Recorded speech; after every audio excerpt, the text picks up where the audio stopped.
Halo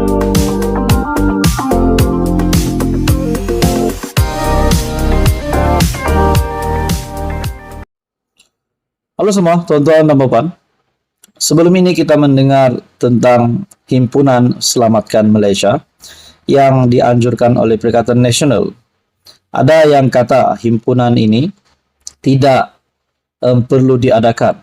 Bahkan KPN sebelum ini, Ketua Polis Negara Tan Sri Razaruddin Hussain juga berkata orang ramai tidak digalakkan untuk datang ke perhimpunan tersebut.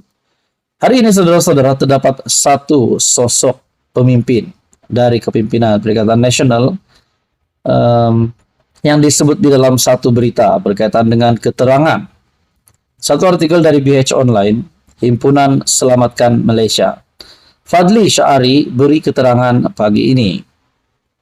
Ketua Pemuda Perikatan Nasional PN Ahmad Fadli Syari mengesahkan beliau sekali lagi dipanggil untuk memberi keterangan di Balai Polis Dang Wangi jam 11 pagi ini berhubung Himpunan Selamatkan Malaysia pada 16 September lalu. Artikel ini pada 26 September.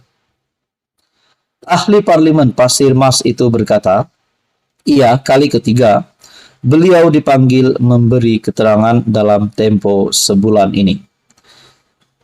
Menurut artikel ini, saya akan hadir ke Balai Polis Dang Wangi jam 11 pagi untuk memberi keterangan berhubung isu Himpunan Selamatkan Malaysia pada 16 September lalu. Ini kali ketiga diminta memberikan keterangan kepada pihak polis dalam masa sebulan ini. Alhamdulillah, pihak polis sangat profesional dalam menjalankan tugas. Namun kerana ada laporan, siasatan perlu dibuat, katanya menerusi hantaran Facebook.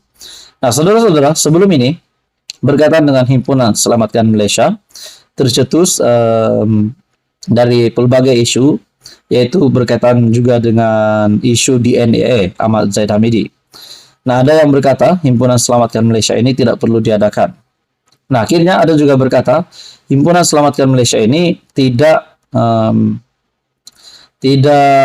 mempunyai kelulusan untuk adakan perhimpunan.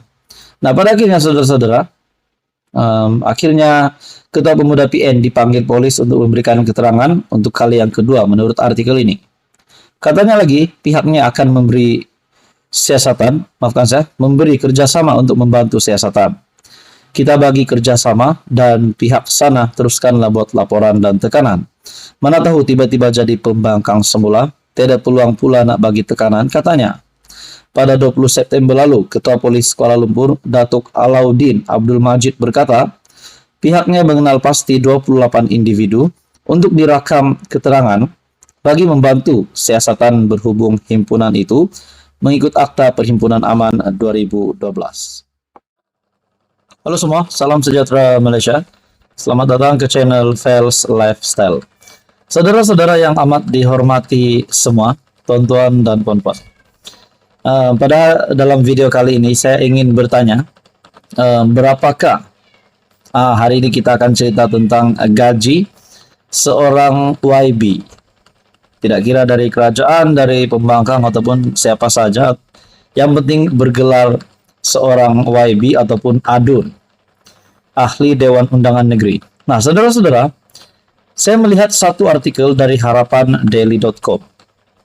Dan ini satu gambar yang dikongsi di sini, slip gaji ya, rasanya slip gaji, dan juga satu petikan berita yang bertajuk Exco Adun Kelantan naik gaji sehingga RM5.000. Satu sumber artikel dari Harapan Daily. Kaya jadi YB PAS di Kelantan. Gaji ceca RM27.922 sebulan. Wow, itu adalah satu jumlah yang amat banyak. Dalam artikel ini, setiap bulan Adun dan barisan Exco kerajaan diberi sejumlah gaji dan allowance untuk mereka menjalankan tugas sebagai wakil rakyat. Gaji yang diberikan perlu seiring dengan tanggung jawab sebagai wakil rakyat. Namun, berapa sebenarnya gaji seorang YB yang berkhidmat di Kelantan?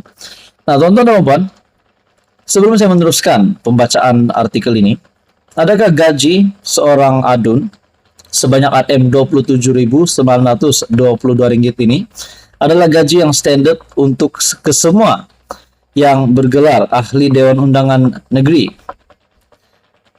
Dalam artikel ini lagi, persoalan ini timbul karena Kelantan sehingga kini masih lagi antara negeri termiskin di Semenanjung, biarpun kerajaan persekutuan memberi peruntukan cukup besar untuk negeri itu.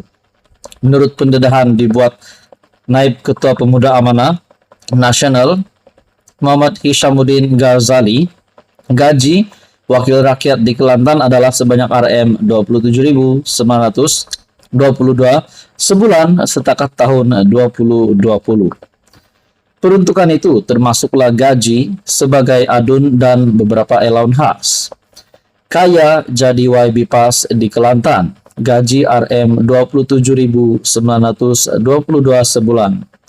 Selepas ini rakyat jangan percaya jika YB Pass kata tak ada PT, duit mereka banyak sebenarnya menurut artikel ini lagi. Dalam artikel ini menyebut mereka tipu, mereka fahami masalah rakyat. Waktu tempo lockdown COVID-19 tahun 2020, elok-elok mereka naikkan gaji tok wakil mereka Rm3.000 hingga Rm5.000 seorang, kata Hishamuddin atau Syam Gaz. Berikut adalah gaji dan allowance seorang YB di Kelantan setakat tahun 2020. Yang pertama, gaji Rm10.222, allowance Rm2.500, allowance adun Rm8.000, allowance khas Rm3.000, allowance tetap perjalanan Rm800, allowance kaki tangan pejabat Rm1.100, allowance sewa pejabat Rm600, allowance tetap pemandu Rm1.100, allowance telepon Rm300, dan ke-10 allowance Rm300, dan keseluruhannya berjumlah Rm27.922. Bagi allowance perjalanan sebanyak Rm800, ia berubah mengikut trip perjalanan. Perkongsian Samgas itu menimbulkan banyak reaksi pengguna media sosial yang menganggap gaji diterima adun pas tidak setimpal dengan kerja yang mereka lakukan untuk rakyat negeri itu. Pada 2020, adun dan barisan Expo Kerajaan Kelantan diumum akan menikmati kenaikan gaji. Gaji pokok antara Rp3.000 hingga Rp5.000 seorang. Alasan gaji wakil rakyat Kelantan dinaikkan Rm5.000 adalah untuk merapatkan perbezaan gaji dengan wakil rakyat negeri lain. Alasan tersebut dikritik banyak pihak karena menaikkan gaji wakil rakyat dalam keadaan negeri itu masih mundur adalah tidak wajar menurut artikel ini. Saudara-saudara, apa komen Anda? Sekian saja, teruskan bersama di dalam channel ini untuk info yang seterusnya.